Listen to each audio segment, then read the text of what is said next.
7 de la mañana con 38 minutos, 7 con 38 minutos, lo señalado, nos acompaña ya vía telemática el economista Marco Flores, secretario del Foro de Economía y Finanzas Públicas, analista económico y exministro de Finanzas. Economista Flores, buenos días, bienvenido, le acompañamos a Alexis Moncayo, quien le habla, Licenia Espinel, gracias por estar en Punto Noticias de Radio Pichincha en su primera emisión. Ayer, el exalcalde de Guayaquil, líder del Partido Social Cristiano, ha propuesto adoptar el modelo federal en el Ecuador, un país por demás inequitativo, con cifras terribles en cuanto a desempleo, a pobreza, incluso se puede dar viabilidad a una propuesta de esa naturaleza desde el punto de vista económico. ¿Es posible aplicarlo en el Ecuador en las actuales circunstancias? Economista, quisiera empezar con eso. Buenos días, bienvenido.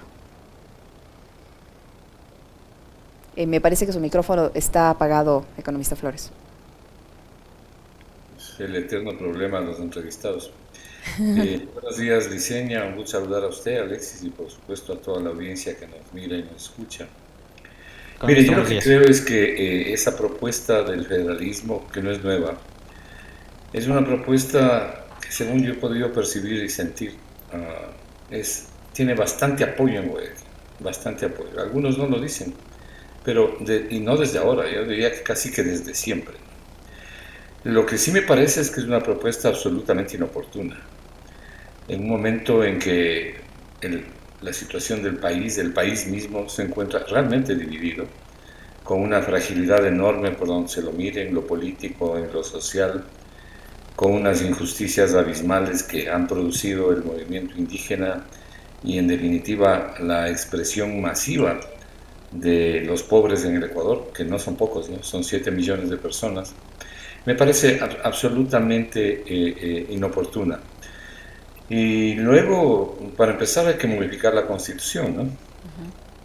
Y esa Constitución creo que tendría que ser modificada mediante un plebiscito. Entonces, no veo la oportunidad, no veo la conveniencia de lanzar una propuesta de semejante magnitud en estos momentos. Ahora, yo no tengo duda de que en algún momento vamos a ir hacia allá, porque, como le digo, y ustedes también lo deben haber sentido, en Guayaquil se piensa, y por lo menos muchos sectores piensan, que sobre todo en esa zona podrían progresar mejor a través, o si se instaura un federalismo. De manera que ese es mi criterio ahora, ¿no? Hay otras prioridades que son muchísimo más urgentes en el Ecuador. Este es un Ecuador que no es que tiene la mesa arreglada, ¿no? Ni la casa en orden, sino que tiene el Ecuador patas arriba. Se ha hecho todo lo posible por dañarlo y destruirlo, y estamos viendo lo que está sucediendo.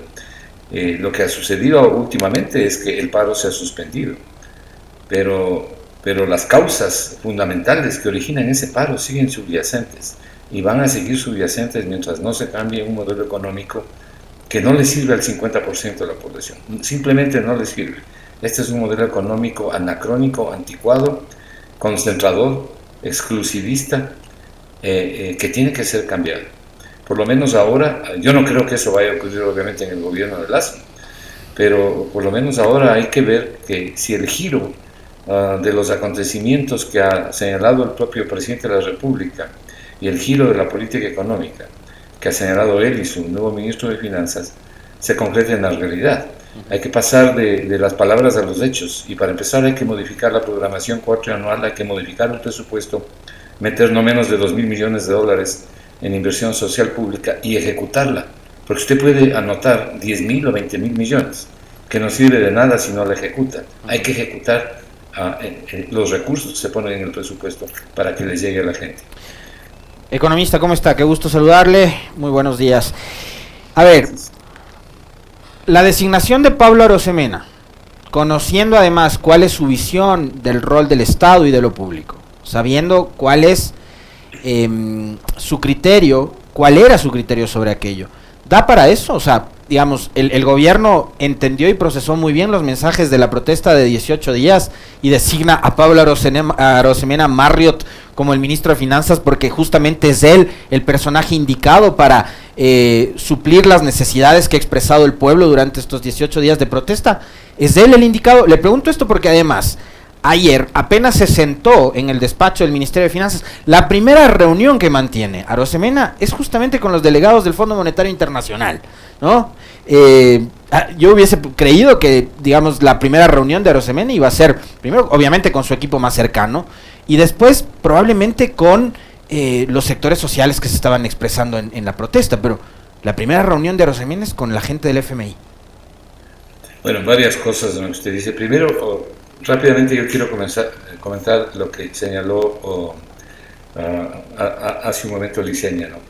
El incremento del riesgo país. Vea, no hay que pararle mucha bola al riesgo país. El Ecuador, desde los 800 puntos, está fuera del mercado internacional. No tiene nada que hacer en el mercado internacional, porque el Ecuador no va a pagar 12, 10% de tasa de interés, ¿no? Y eso es lo que tendría que pagar con 800 puntos. Ahora, con un riesgo país cercano a los 1.400 puntos, peor todavía. Ahora, el riesgo país, ¿qué es lo que mide, ¿no? ¿Y cómo fue concebido? El riesgo país en realidad se lo conoce así en el Ecuador como riesgo país y en Latinoamérica. Pero en realidad el creador del riesgo país, que es un economista peruano, amigo de varios compañeros míos del Foro de Economía, se llama Luis Oganes. Lucho Oganes, cuando creó el famoso índice conocido como riesgo país para JP Morgan, que es el banco que publica, lo concibió y lo sigue concibiendo de manera diferente. Incluso se llama EMBI, Emerging Market Bond Index. ¿Qué es lo que mide ese índice? Lo único que mide es la posibilidad de que los gobiernos y los países tengan la plata para pagar la deuda. No mide nada más. No mide cómo va la economía, ni mucho menos. Es decir, ¿cómo están las posibilidades de que el Ecuador pague la deuda a los acreedores privados externos? Eso es lo que mide. Ahora, ha coincidido en estos últimos días, en estas últimas horas, que el petróleo ha caído de $106 a 96. Hay una caída sustantiva que también impulsa el riesgo país hacia arriba. Y más que la designación del ministro, que sí debe haber afectado, porque los acreedores estaban felices con el señor Cueva. Es como tener ministro propio. Creo que les debe haber afectado eso, pero más que la designación del nuevo ministro, creo que son las declaraciones hechas por el presidente Lasso y de alguna manera por el señor Arosemena, que anuncian un cambio de política que no es la que le gusta al Fondo Monetario, que no es la que les gusta a los acreedores externos. La de la inversión pública. La de la inversión pública y sobre todo desechar esta letal austeridad a la que ha sido sometido el Ecuador por voluntad del gobierno, por decisión del gobierno y por condicionalidad del Fondo Monetario. Sin duda alguna. Entonces, ahora, ¿qué me parece que se haya reunido con el Fondo Monetario? No me parece mal, Alexis.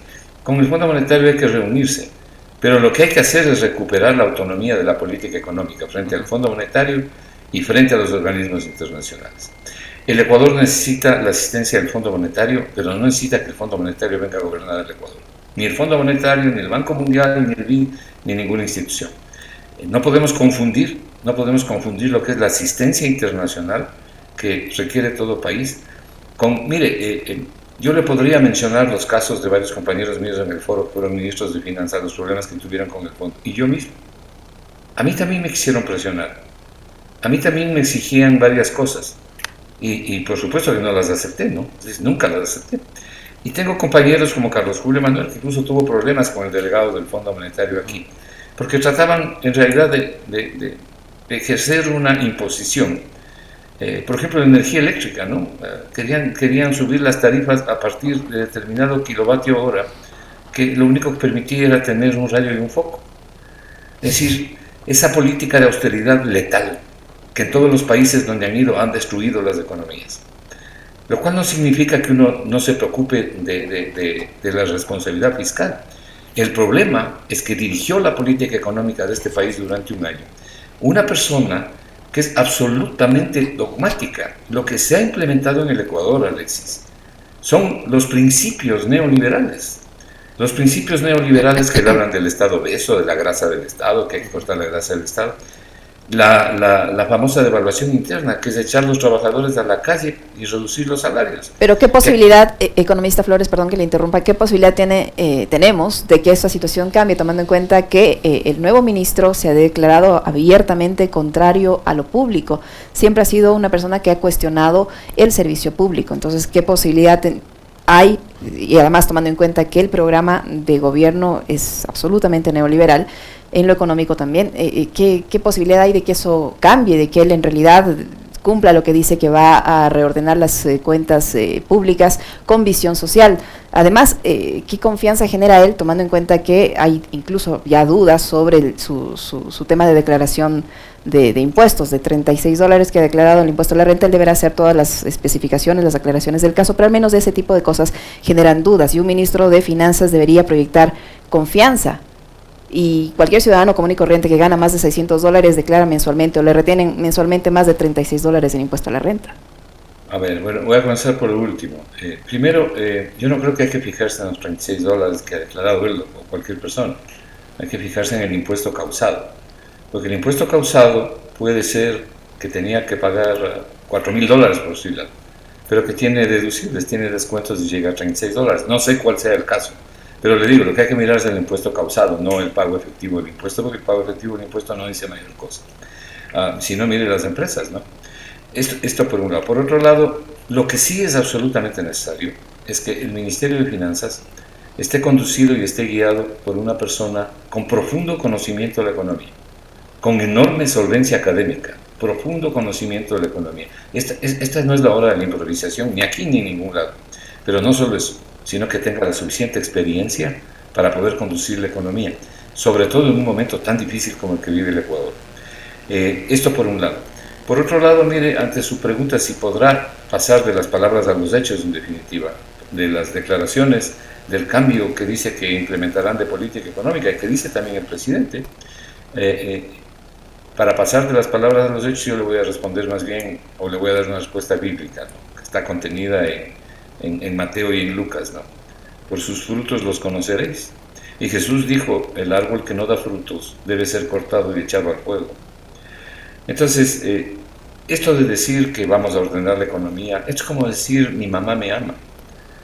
Es decir, es una enorme tontería. La economía siempre debe estar ordenada, es una obligación de los administradores de la economía. Vamos a ordenar la economía, dejamos una economía ordenada. No están haciendo nada, no están haciendo nada. Es obvio que ordenar la economía significa tener estadísticas adecuadas y confiables de la deuda pública, por ejemplo, y en general de una serie de variables que son importantes.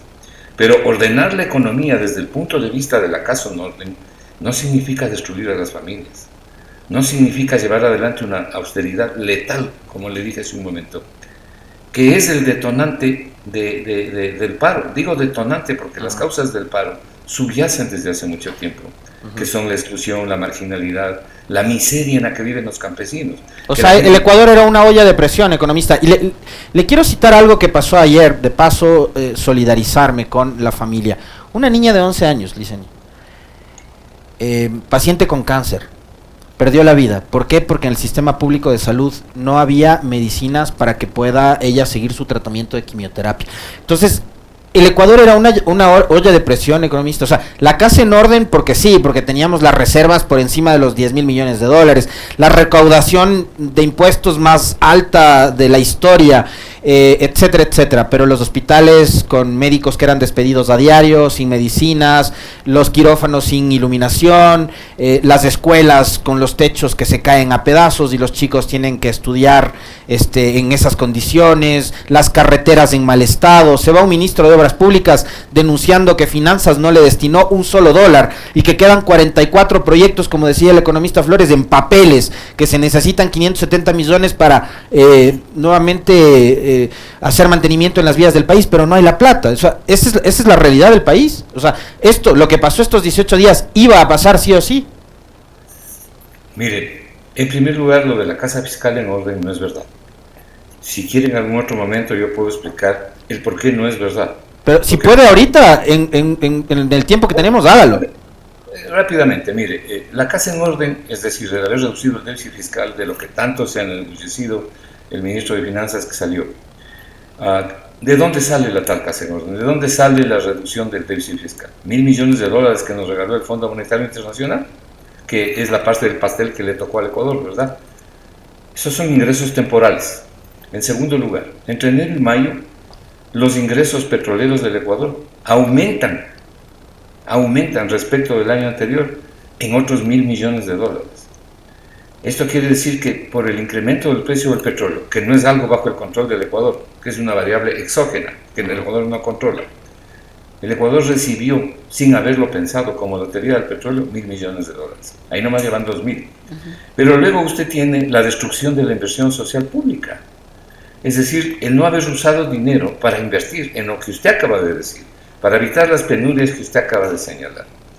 Le voy a dar una cifra para que usted vea lo que ha pasado aquí. Bueno, y déjeme sumarle 500 millones adicionales, que son ingresos temporales por el impuesto al patrimonio. El impuesto al patrimonio es temporal. No estoy considerando el incremento de los tributos por incremento del impuesto a la renta, sobre todo a la clase media, porque por lo menos hasta aquí esos son ingresos permanentes. Pero los ingresos temporales, con lo que le acabo de decir, son 2.500 millones, a los que hay que sumar la destrucción de la inversión social pública. Mire esta barbaridad. Y estas son cifras oficiales, ¿no? Ministerio de Finanzas. Esta es de ejecución presupuestaria hasta el mes de mayo, que quiere decir, en definitiva, cuánto y cómo se gastó la plata. En el plan anual de inversiones del presupuesto general del Estado, cortado al mes de mayo, es decir, enero-mayo, esa es la última cifra que hay, ¿no? Todavía no sale la de junio. En enero-mayo del 2021, la inversión social pública fue, a través del plan anual de inversiones, 962 millones. Una inversión paupérrima en el año 2021, el año pasado. Paupérrima frente, nadie pide que tengamos los 12.000 millones que teníamos en el año 2014-2015, pero no 962 millones, porque la destrucción de la inversión social pública viene desde el gobierno de Moreno. Lo que pasa es que hace crisis en este último año. Entonces, el año pasado fue 962 millones de enero-mayo. Ahora, ¿cuánto fue en el año 2022 en el periodo de enero-mayo? Fue 224 millones de dólares. ¿Se puede imaginar? 224 millones de dólares significa un corte de 738 millones. Esos 738 millones fueron a financiar el déficit. 738 millones que equivalen a 77% menos de inversión social pública. Ese es el gran reconocimiento que le hace el presidente Lasso a Simón Cueva, haber reducido el déficit, pero resignando la inversión pública. Haber reducido el déficit de la forma en que le estoy diciendo. Claro. No se ha reducido el déficit en forma permanente ni con crecimiento económico. Y con el costo de vidas, además. Claro, el crecimiento económico promedio de los últimos años, de los últimos 5 años, ¿no? Ni siquiera cubre el crecimiento vegetativo de la población. Pero espérese un momento, aquí hay algo más. Al final del día, el señor Cueva lo que ha logrado es un superávit hasta el mes de mayo de 1.301 millones de dólares. Son las cifras oficiales. ¿Cómo es posible que en un país que se cae a pedazos por falta de inversión pública, la política económica tenga una austeridad tan letal que usted tiene un superávit de 1.300 millones cuando la gente está muriendo? Es decir, esto recuerda lo que pasó cuando Martínez era ministro de Finanzas, que anticipó los pagos que denunciamos nosotros en el Foro de Economía. Anticipó 2 años los pagos, ¿no?, del servicio de la deuda externa privada, con bancos privados, mientras la gente se estaba muriendo, mientras no había ni mertiolate en los hospitales. Bueno, ¿cómo es posible una política económica así? Cuando lo que se debería haber hecho, y por supuesto, esto lo que ha significado es que ahora tengamos 80.000 millones de dólares de deuda pública. ¿Por qué? Porque el endeudamiento que había que tomar como consecuencia del déficit, no se tomó una parte para reactivar la economía, para impulsar al sector de la producción a través de los diferentes medios y motores de reactivación que tiene la economía ecuatoriana. Se tomó siempre para pagar deuda. Se ha venido pagando vieja deuda con nueva deuda, porque no ha habido crecimiento económico. Entonces, estas son las consecuencias. En estas circunstancias, la presión que se ejerce sobre la gente ya pobre en el Ecuador, con semejante política en el último año, magnifica las desgracias. Y claro, se produce la explosión social que nosotros venimos anunciando de manera reiterada, que era fácilmente previsible, que esa política económica no podía continuar, que estaba causando un daño enorme. Y además que, aparte de causarle el daño a la gente, ¿no?, y sobre todo a los más pobres, también le ha causado un daño al gobierno y particularmente al presidente de la República, porque la base social que requiere todo gobierno y todo presidente para gobernar está destruida. Está destruida. Entonces no tiene comunicación con la enorme mayoría del pueblo. De manera que el cambio de política económica es crucial. Es crucial. pero hay que pasar de las palabras a la acción, y por eso les decía, yo creo que para empezar hay que poner 2.000 millones de dólares en inversión a través del Plan Anual de Inversiones para llegar a los diferentes sectores a través de los diferentes motores de reactivación que tiene la economía ecuatoriana. Economista, pero las autoridades del gobierno dicen que el paro de 18 días protagonizado por la CONAIE y otras organizaciones sociales e indígenas le habría generado 1.000 millones de dólares en pérdidas más o menos, ¿no? Dicen que la cifra podría incluso ser mayor y que esto podría influir directamente en las metas que tenía planificado el gobierno nacional. ¿Esto es así de grave y qué consecuencias puede generar? Mire, hasta antes del paro, la proyección del crecimiento económico, 2.3, 2.5. Pero yo discrepo totalmente con ese valor de 1.000 millones de dólares o de 1.200 millones de dólares, como incluso dice algún analista, que son los daños producidos por el paro. ¿Alguno de ustedes ha visto la base de sustentación de semejante afirmación? Es decir, 1.000 millones de dólares es lo que le cuesta al Ecuador el paro, lo cual no significa que no haya habido costos, porque ciertamente los ha habido. Pero le paso a explicar rápidamente que una afirmación de ese tipo debe tener consistencia y sustento. Y simplemente mire lo siguiente, porque yo sí le voy a dar la base de las cifras para calcular. Primero, nadie puede calcular exactamente, solamente Dios. Nadie sabe exactamente cuánto será. Pero se puede tener una cifra más o menos aproximada.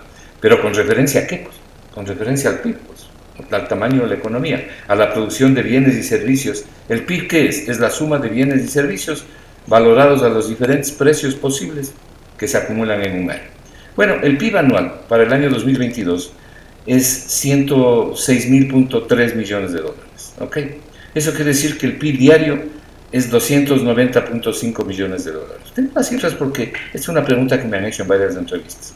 Entonces, usted tiene un PIB diario de 290.5 millones de dólares. ¿Cuánto quiere señalar o cuánto se debería señalar que se perdió diariamente? ¿5%? ¿10%? 5% del PIB total diario no es una cifra menor. 5% significa 14.5 millones de dólares. 14.5 millones de dólares por 18 días son 261 millones de dólares. Si alguien dice, no, yo creo que debe haber sido un 10%, no 5%, es una cifra bien grande. Bueno, entonces no son 261, sino 522 las pérdidas. Punto número 1. Yo personalmente creo que las pérdidas están entre un 5 a 10% del PIB, es decir, no más allá de 522 millones de dólares en el peor de los casos. Aquí no están las pérdidas de Petroecuador y tampoco deben estar. Por una razón muy simple, pues, porque Petroecuador suspendió la exportación, suspendió la producción de petróleo temporalmente. Pero el petróleo sigue debajo de la tierra, no es que se ha perdido el petróleo. Ahí está el petróleo. Entonces no son pérdidas, ¿no? Si técnicamente usted no puede considerarlas como pérdidas. Pérdidas son las computadoras que dice Petroecuador que han desaparecido, los equipos tecnológicos que han dañado, esos son pérdidas, está metido dentro de lo que yo hablo. Y finalmente, para sustentar lo que le estoy diciendo de una forma adicional, si los daños son tan grandes, eso debía haber impactado la recaudación tributaria, pero no ha sucedido eso. Y probablemente el impuesto que mejor mide la actividad económica es la recaudación del IVA, y sobre todo del IVA interno, del impuesto al valor agregado interno, porque hay el IVA externo. El consumo. El lado de las exportaciones, claro. ¿Cuál fue el IVA interno en junio de en junio de este año? Es decir, en el mes del paro.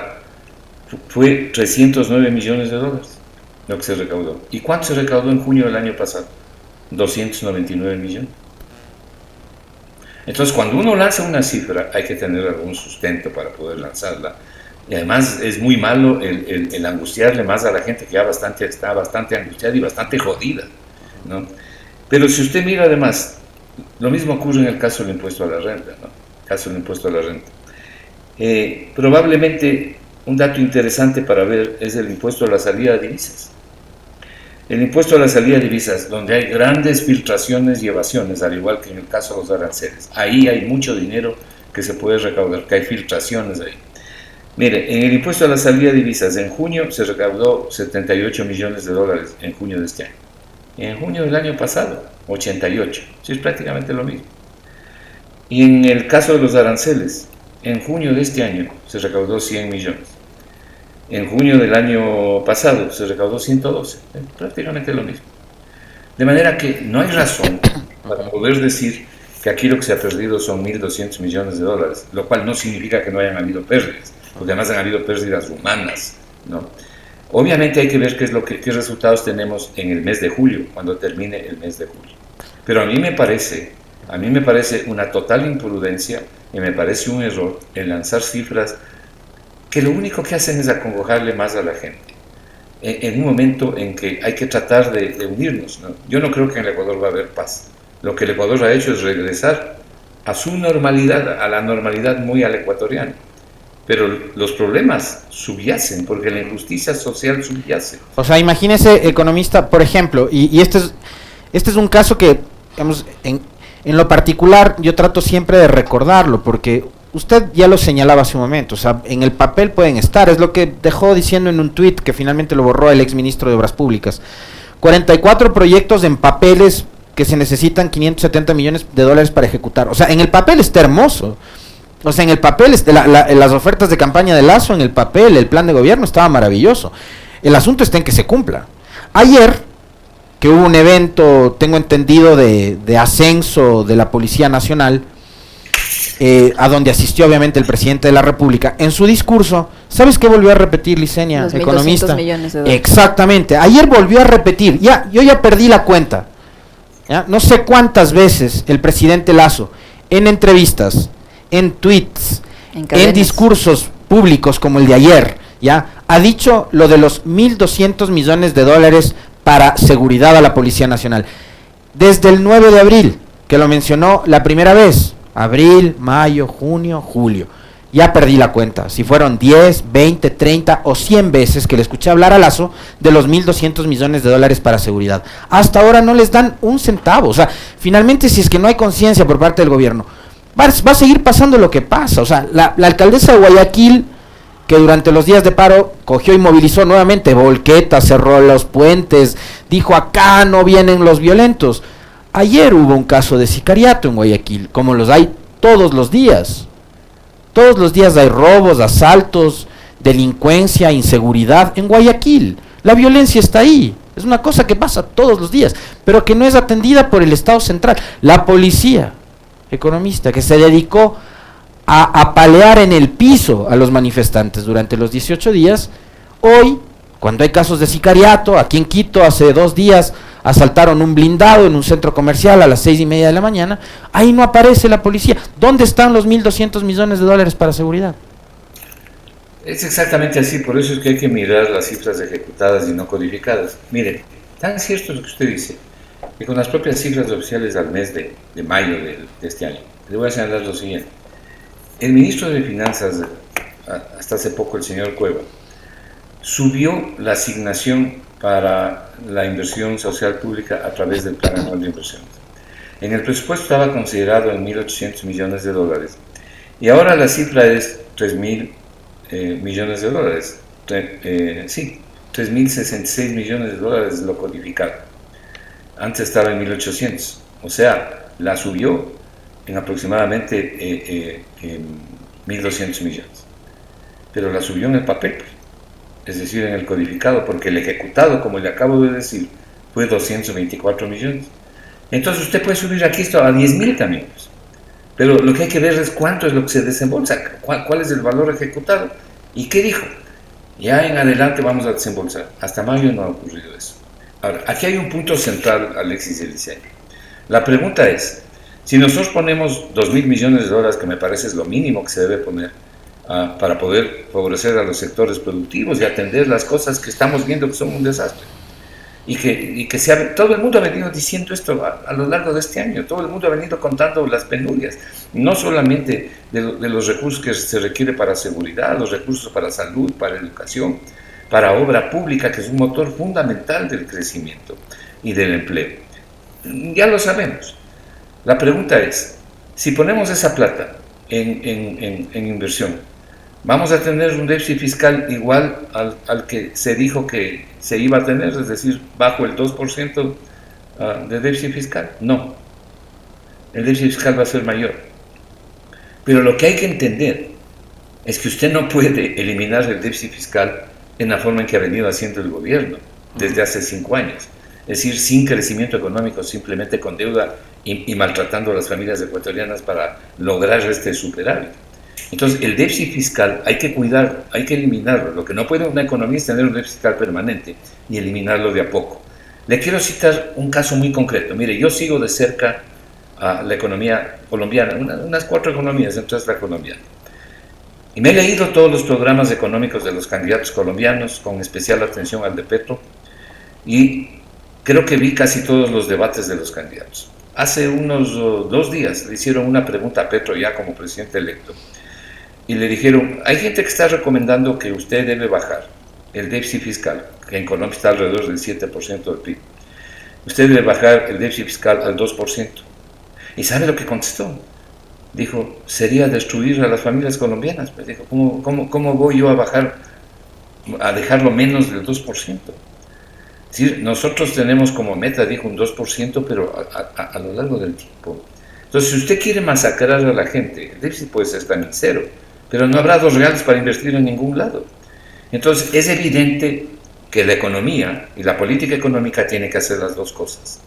Ese fue el grave error de los últimos 5 años. El Ecuador se endeudó y toda la plata del endeudamiento, incluida la plata de los multilaterales, incluida la plata que regaló el Fondo Monetario, fue usado para pagar deuda y para darles tranquilidad a los acreedores. Una parte de esa deuda debía haberse y podía haberse usado para generar crecimiento económico, para impulsar la economía y para no tener todas estas desgracias que tenemos en el Ecuador. Y otra parte para cubrir el déficit, porque cuando usted tiene un déficit fiscal, eso significa endeudamiento. Entonces había que hacer las dos cosas y tomarse un tiempo efectivamente para destruir el déficit. Pero la verdad es que la Casa en Orden, después de 5 años, ni siquiera ha destruido el déficit. ¿A quiénes ha destruido? Es a las familias. Entonces, este cambio sustantivo de política es absolutamente indispensable, como siempre lo hemos dicho. En buena hora que el presidente anuncie que se va a cambiar la política económica y el ministro de Finanzas también. Entonces, ahora hay que ver que se pase de la declaración a la acción. Economista, uno de los puntos por los que se movilizaron las organizaciones indígenas y sociales fue el alto costo de la vida de los productos de primera necesidad. Fruto de esta paralización, el presidente de la República anunció que se va a empezar con un control estricto de precios. Pero esto no es algo que ocurre desde ahora, es algo que se viene arrastrando varios meses atrás, al punto que los índices de inflación lo evidencian, con 4.23 en junio, y uno de los elementos que más ha incidido en la inflación es los alimentos y las bebidas no alcohólicas y el transporte. Si se hace ese control efectivo de precios, como ha ofrecido el gobierno nacional, ¿este índice de inflación se puede reducir, se puede en realidad controlar para que no siga encareciéndose el costo de la vida? Yo creo que no, y lamentablemente porque los precios son inflexibles a la baja y la teoría económica lo demuestra de manera clara. Eso no quiere decir que no hay que hacer nada. El gobierno debería empezar por controlar los precios de los servicios públicos. Por ejemplo, los de la energía eléctrica, los del agua potable. Esos no deben subir pues, en una circunstancia así. Y luego, hay necesidad de ejercitar y ejercer determinados controles sobre los bienes y sobre los servicios que se expenden en el Ecuador. Mire cómo han subido las consultas médicas, las consultas odontológicas, las consultas de los servicios privados.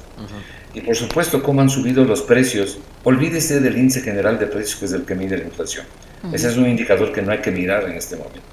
Lo que hay que mirar es cómo suben los precios de la canasta básica alimentaria, donde están los artículos de primera necesidad, que es lo que más le pega a la gente. Y le pega dependiendo de su ingreso, ¿no? Es directamente proporcional al ingreso. Ahí están las papas, no solamente las cubetas de huevos que han subido tanto, está el aceite, está el arroz, está la carne. Es decir, ahí están los elementos básicos, que están por las nubes, pues. Mientras tanto, admírese de una cosa, ¿no? Cuando hablamos aquí del salario básico unificado, se dice, bueno, el salario básico unificado del Ecuador es $425, cierto. Y el salario básico unificado del Ecuador, con los beneficios sociales, llega más o menos a $500, cierto. Y el salario básico unificado del Ecuador es el segundo más alto de América Latina después de Argentina, en términos nominales, cierto. Pero cuando hablamos de cuál es la capacidad adquisitiva del salario básico unificado en el Ecuador, resulta que es el último de la lista de América Latina. Quiere decir que los ecuatorianos, junto con los bolivianos, con su salario, son los que menos capacidad adquisitiva tienen en toda América Latina. Y esas son las cifras publicadas por el Banco Mundial en algo que se conoce como la paridad del poder adquisitivo. Eso es lo que importa. Y por si fuera poco, ¿no? Porque aquí hablamos de $425. Mire usted lo que publica el INEC, que como se sabe es una institución adscrita a la Presidencia de la República. Cuando usted mira la publicación del INEC y ve qué dice el INEC sobre el ingreso laboral promedio de los ecuatorianos, ingreso laboral promedio de los ecuatorianos, ¿cuánto es? $300, no es 425, es $300 el promedio. ¿Por qué? Porque el señor Moreno aprobó una ley que se llamaba la Ley Humanitaria, que permitió degradar los salarios. Y entonces es posible que para determinadas empresas eso haya sido necesario, pero no hay duda de que hay un abuso en esto, en la degradación de salarios. Y entonces el promedio, en vez de ser $425 al menos del salario básico unificado, más los beneficios sociales, resulta que es $300. Ese es el promedio nacional. Y en el caso de las mujeres, es bastante menor el ingreso laboral promedio que el de los hombres. Esa es la realidad que tiene el Ecuador. Entonces, cuando mira poder adquisitivo, cuando mira usted el ingreso per cápita, es decir, el PIB per cápita, resulta que ahora el Ecuador tiene un PIB por cabeza, un PIB por habitante, que ha retrocedido 10 años. Esa es la situación de las familias ecuatorianas. Si usted a eso le mete una política económica letal, destructiva, ¿por qué? Porque es una austeridad destructiva para el crecimiento económico, para luchar contra la pobreza, para generar empleo. Le mete una política al límite, porque esa es una de las bases del neoliberalismo, uno de los principios del neoliberalismo, ¿no? Bueno, usted tiene un cuadro de conjunto que evidentemente tenía que estallar, como dijo Alexis, esta era una olla de presión, cualquier rato estallaba, sin duda. Pero el neoliberalismo dice que hay que vender todas las empresas públicas, que el Estado realmente estorba, que hay que reducir el tamaño del Estado, el Estado obeso, todas las pendejadas que hablan. Mientras tanto, la nueva economía en el mundo, lo que ahora se conoce como el Green New Deal, el nuevo pacto verde, parafraseando al New Deal del presidente Franklin Delano Roosevelt de los años 30, que gracias al nuevo acuerdo del presidente Roosevelt, un pacto social, los Estados Unidos salieron de la Gran Depresión y el mundo salió de la Gran Depresión. ¿Y qué es lo que se hizo? Impulsar el gasto productivo del gobierno, la inversión del gobierno para salir del hueco. Aquí se ha hecho exactamente lo contrario. Este nuevo pacto verde, que es la nueva economía en el mundo, lo que está planteando es un Estado que invierta y que favorezca la innovación y que mejore la calidad de las inversiones, no que las destruya. Y el Ecuador hace exactamente lo contrario.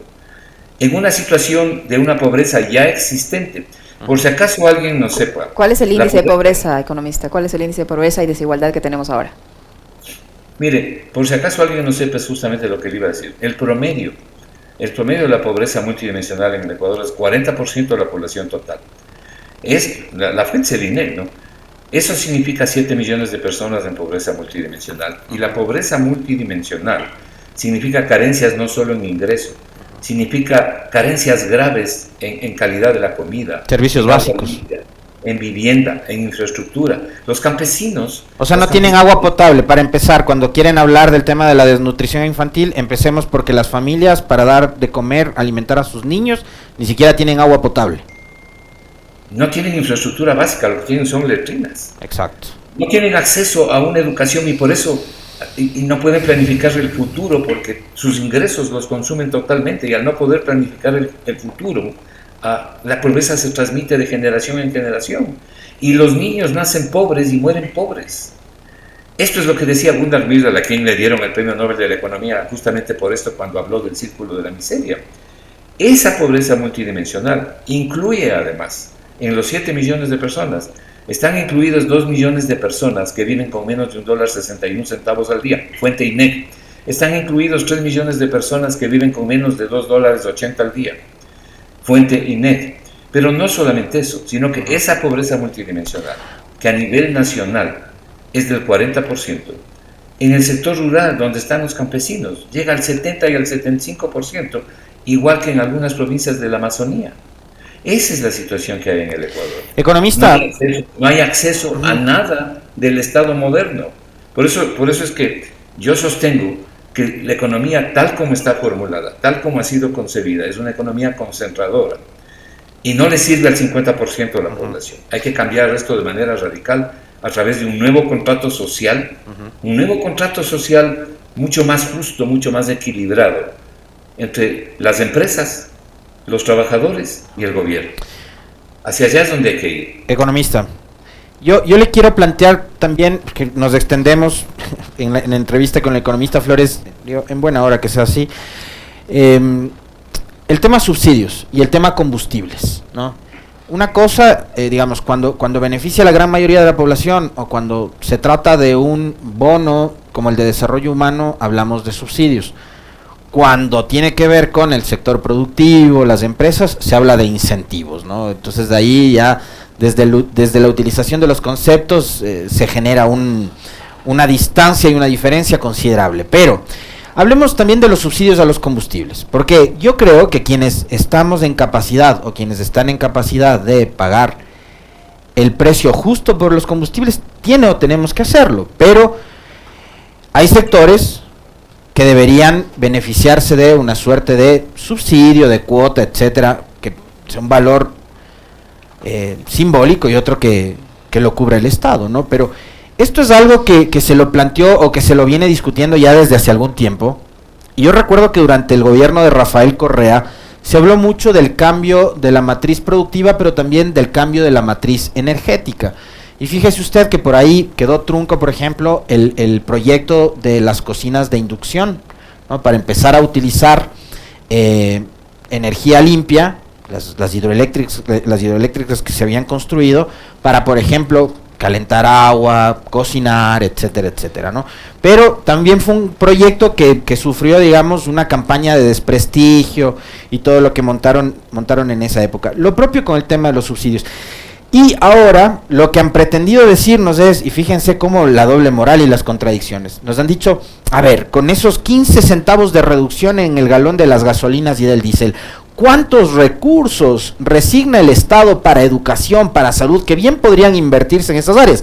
El tema es que el gobierno no está invirtiendo en lo social. Entonces, y nos quieren decir que ahora se está, por esos 15 centavos, que peleó la CONAIE, peleó ISA, el movimiento indígena y demás, se están resignando recursos que podrían invertirse en el área social. A su criterio, por lo que ha pasado históricamente en este país, por lo que puede pasar en el futuro, tomando en cuenta además de que estamos hablando de recursos que no son renovables, de que además tenemos todavía una cuota de petróleo debajo de la tierra, de que hubo también un proyecto de refinería que no se concretó y demás, ¿qué es lo que debería suceder con los subsidios a los combustibles de forma integral? Me refiero gasolinas, diésel y también el gas licuado de petróleo. Esa es una muy buena pregunta y realmente es un tema muy importante. Mire, para empezar, prácticamente todos los países en el mundo subsidian la energía. ¿Sabe cuál es el país que más subsidia la energía en el mundo? Los Estados Unidos. ¿Y quién dice eso? El Fondo Monetario Internacional. Hay un trabajo del Fondo Monetario Internacional que señala los subsidios en el mundo y a la cabeza están los Estados Unidos. Se puede consultar en Google, ¿no? Punto número uno. Punto número dos. Si usted vio lo que pasó hace aproximadamente unas semanas, el gobernador de California anuncia que están preparando un cheque para la gente que vive en California para ayudarles a pagar el precio de los combustibles. Un cheque sobre $1,000. Entonces yo vi un comentario en las redes sociales que alguien decía, sí, ahí el precio de la gasolina es $7 y aquí en el Ecuador solo es de 5, hablando de la super y de las otras gasolinas, solo es de 5 o de casi 5. Sí, pues, pero en los Estados Unidos el ingreso promedio de los americanos es $67,000 al año. Anuales. Y el de los ecuatorianos es menos de 6,000, como para empezar a hablar. Es decir, siempre hay que comparar en función del ingreso. Ahora, ¿qué es lo que pasa con los llamados subsidios en el Ecuador? Y yo quiero lamentar, ayer escuché al gerente de Petroecuador prácticamente caerle a la yugular al representante de la Asociación Nacional de la energía y el petróleo, el señor Almeida, porque el señor Almeida, y como representante de esa agrupación, de ese colectivo, ha venido diciendo en representación de ellos que no hay subsidio a los combustibles. Mire, algunos economistas del Foro Economía nos dimos el trabajo hace tiempo atrás ya, desde la época del señor Moreno, de ver efectivamente, como dicen los abogados, la razón de los dichos del señor Almeida. Y el señor Almeida tiene razón. No hay subsidio a los combustibles en el Ecuador. Con estos 15 centavos que el gobierno va a descontar en el precio del galón de diésel y de gasolina, seguramente al final del año, si es que el precio se mantiene sobre $100 en promedio, recién ahí va a aparecer un subsidio. Pero lo que no es dable es considerar que la producción nacional, que aproximadamente cubre el 35% de la demanda, sea valorada a precios internacionales. Porque la producción de un galón de gasolina en el Ecuador, la producción de un galón de petróleo primero y luego de derivados y refinados en el Ecuador, es muchísimo más baja el costo por barril que el costo de importado.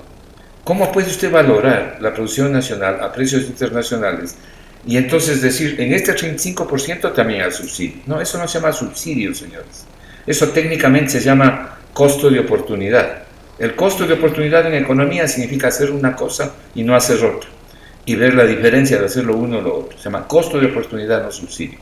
Cuando usted hace las sumas y las restas, resulta que el subsidio desaparece, porque no se toma en cuenta tampoco la exportación de derivados y de refinados que tiene el Ecuador, y que, por ejemplo, el año pasado significaron más de $800 millones.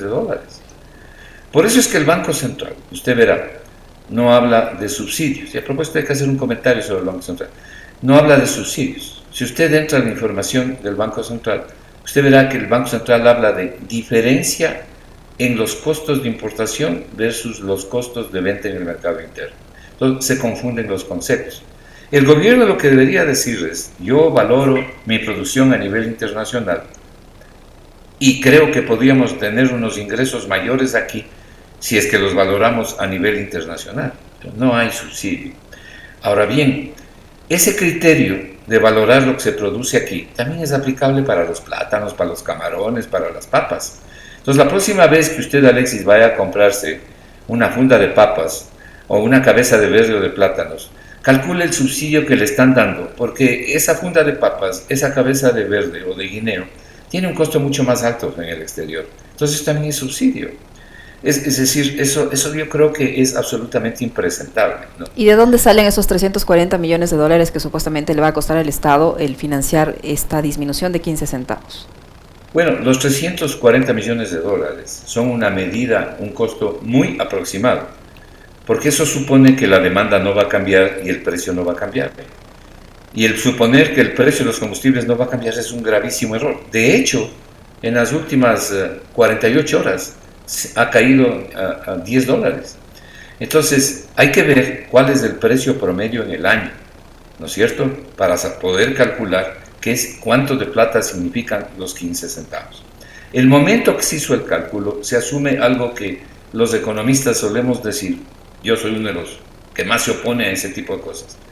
Ceteris paribus, el costo estimado de los subsidios, más bien dicho, el costo estimado de los 15 centavos va a ser $340 millones al año. ¿Qué quiere decir ceteris paribus? Ceteris paribus quiere decir, si todo lo demás permanece constante, el costo de los 15 centavos será $340 millones al año. Pero en el mundo y en la vida nada permanece constante, todo cambia, y mucho más en el corto plazo. Y ni se diga en el mediano plazo y largo plazo. De manera que es una medida muy aproximada. Si usted me pregunta qué opino yo de los 15 centavos, antes de que se fijen los 15 centavos, yo personalmente planteé otra cosa. A mí me parece que esa no es la mejor solución, ni es lo que más le convenía a la CONAIE y a los movimientos sociales y sobre todo a la gente pobre. Pero lo perfecto es enemigo de lo bueno. Eso resultó de las negociaciones que se dieron. Personalmente yo creo que lo que la CONAIE debía haber exigido cuando pidió una rebaja de 40 centavos es calcular un aproximado de cuánto en plata significa al año los 40 centavos y pedir que esa plata vaya a la inversión social pública. a quienes se les va a beneficiar con los 15 centavos es fundamentalmente a los transportistas, porque los precios no van a bajar, y ya subieron, y como le dije hace un momento, los precios son inflexibles a la baja. Pero bueno, le vuelvo a repetir, lo perfecto es enemigo de lo bueno, y esa fue la negociación que se logró entre los negociadores de los dos lados, del gobierno y de las organizaciones sociales que estuvieron negociando, ¿verdad? Y como dijo Alexis hace un momento, ¿no?, lo importante es que hay desconfianza en los negociadores, había desconfianza de que realmente se ejecuten las rebajas. Entonces dijeron, aquí más vale pájaro en mano, vamos con los 15 centavos. Pero técnicamente no es la mejor medida, pero ya está. Ahora, que se le puede cambiar en el tiempo, dependiendo del manejo que hagan de la economía este año. Mire, yo creo que Dios, la vida y los ecuatorianos le están ofreciendo una segunda muy importante oportunidad al presidente de la República.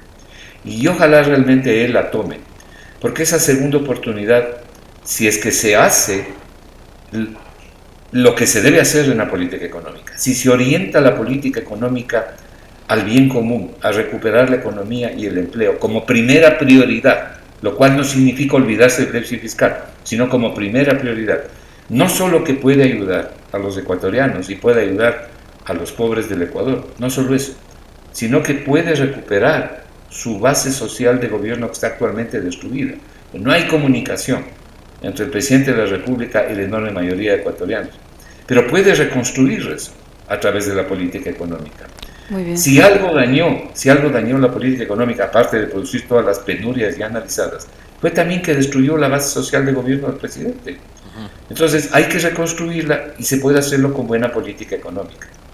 Muchísimas gracias, economista. Siempre un gusto conversar con usted a los tiempos. Muy amable. Muy gentil. Gracias. Un abrazo, gracias.